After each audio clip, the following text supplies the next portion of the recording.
There is a particular kind of pain that does not scream. It does not break plates or slam doors or leave behind dramatic final words. It just goes quiet, cold quiet. The kind of quiet that makes you stare at your phone like it might suddenly confess something. The kind of quiet that makes you replay their last message, their last glance, their last shift in tone, as if somewhere inside those tiny moments there must have been a warning, a clue, a sentence you missed that could explain how someone who once felt close enough to breathe into your life could now feel like a locked room with no windows. And that is what makes it so brutal. Not just that they left, not just that they pulled away, but that they seemed able to do it without collapsing, without reaching, without looking back the way you hoped they would. So you sit there in the aftermath, trying to understand how a dismissive avoidant can seem so unaffected after a breakup, how they can create distance so quickly, so cleanly, so almost surgically, while you are left carrying the emotional debris of something that never got a proper burial. And the silence starts talking. It tells you maybe you meant less than you thought. Maybe the intimacy was never real. Maybe they never cared as deeply as you did. But that is not the truth. And the real truth is harder to hear. Because if you want to understand what happens inside the mind of a dismissive avoidant after a breakup, you have to stop viewing their silence as emptiness. It is not emptiness. It is overload disguised as control. That is the part most people miss. You think they detached because they felt nothing, but often they detached because they felt too much and had no safe way to hold it. The brutal truth is this. The more you chased clarity, the more their nervous system read you as pressure. The more you tried to pull truth out of them, the more their body prepared for escape. Not because your need was wrong, not because your pain was too much, but because closeness, especially after rupture, can feel like a threat to someone whose entire system was built around emotional self-protection. A dismissive avoidant does not usually process pain the way openly emotional people do.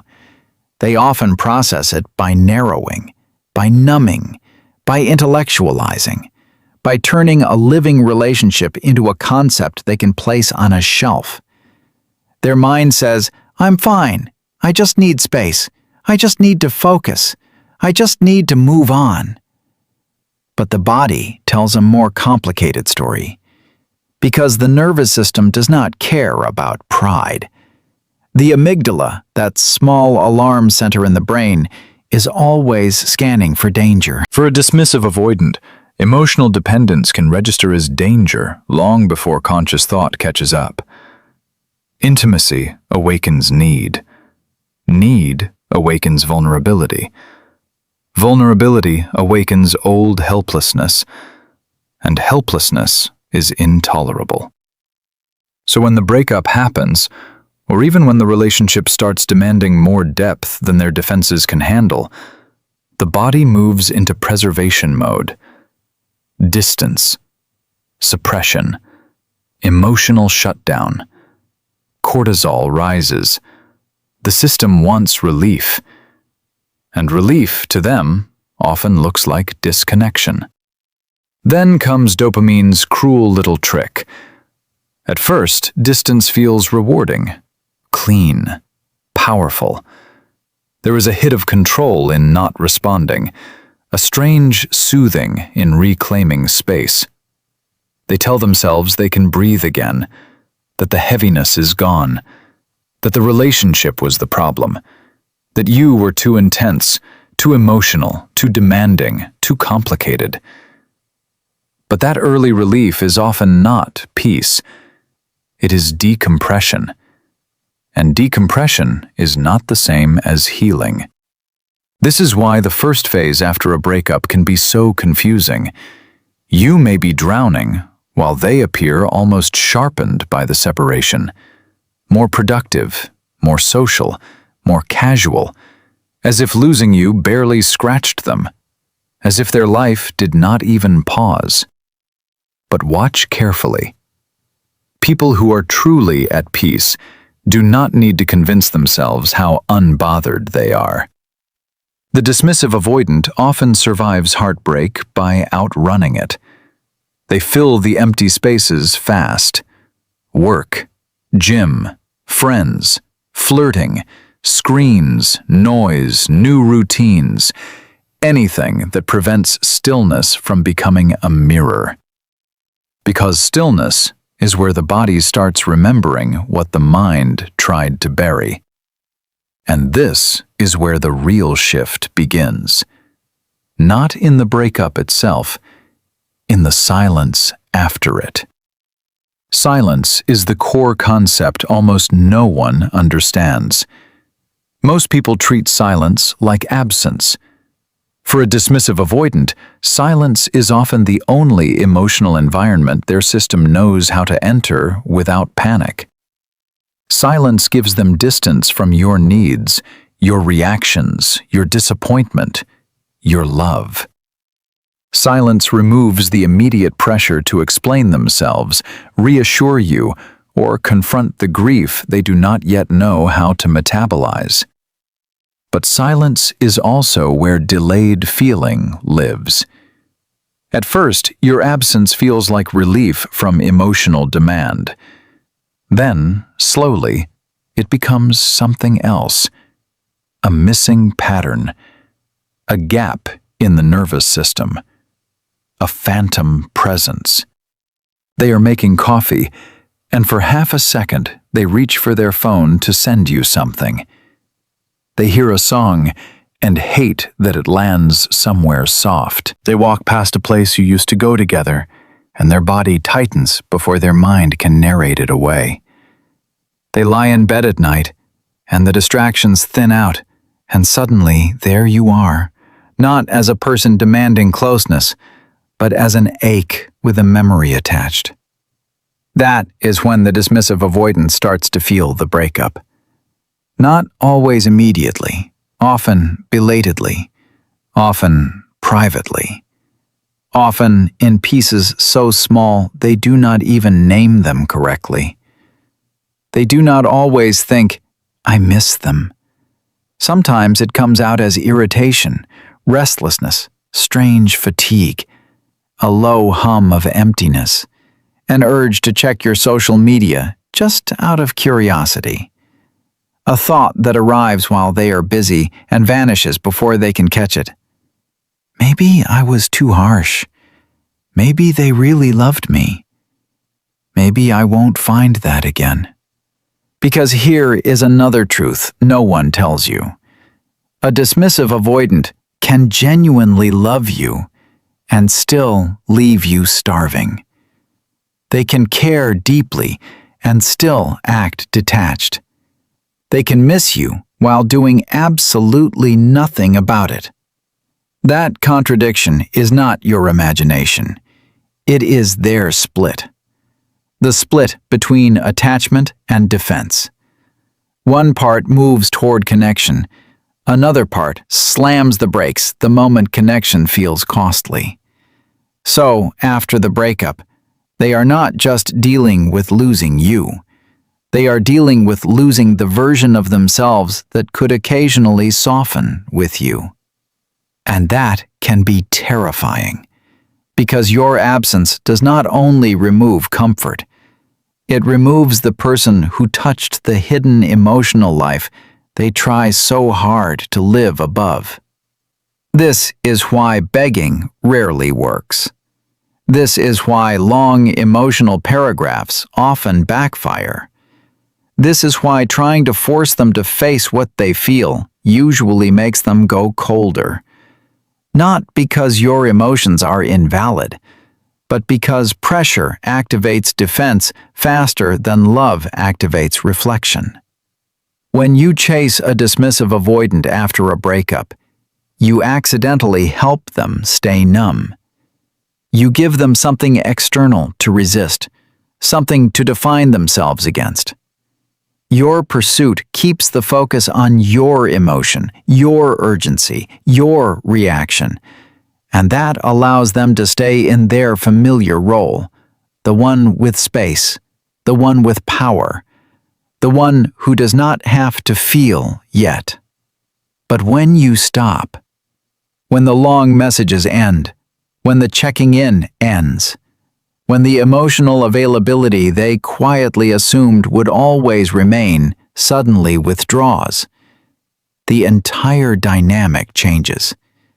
Because now, there is no pressure to rebel against, no emotional noise to hide behind, no reassurance that you are still there, orbiting, waiting, aching in predictable patterns. And for someone who is used to creating safety through distance, your genuine non-reactivity can become unnervingly loud. This is where the power begins to flip.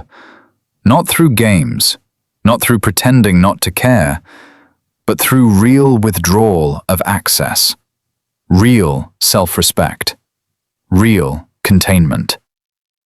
When you stop trying to enter the mind of the dismissive avoidant by force, they are finally left alone with the mind they have been escaping.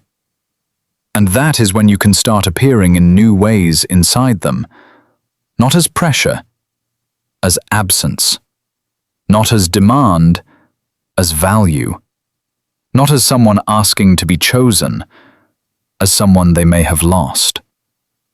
That realization hits differently, because when a dismissive avoidant no longer feels chased, the emotional landscape changes from defense to uncertainty, and uncertainty can wake up longing.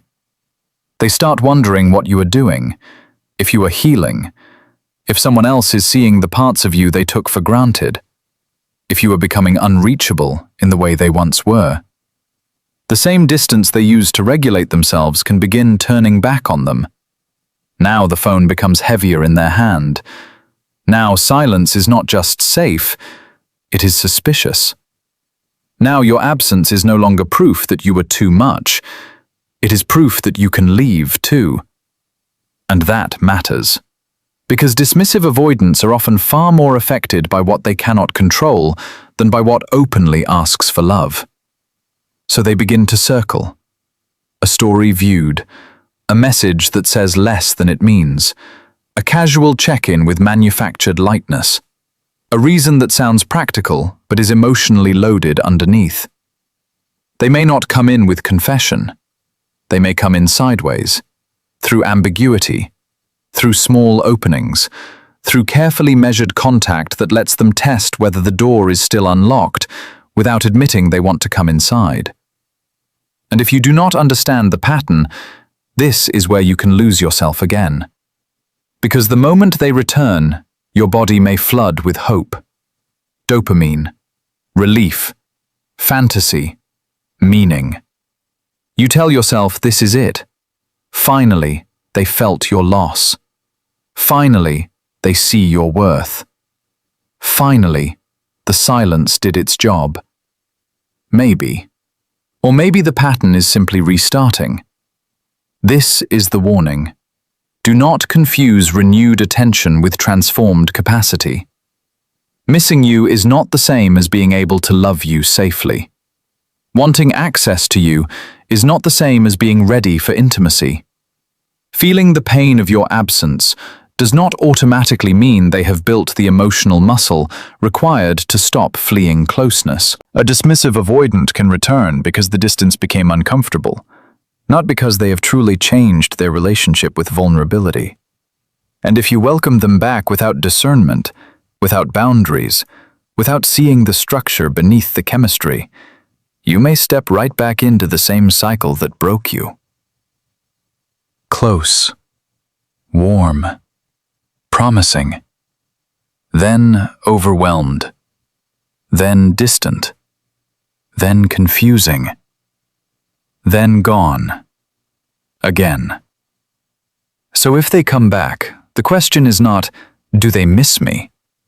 The real question is, can they stay present when intimacy stops being convenient?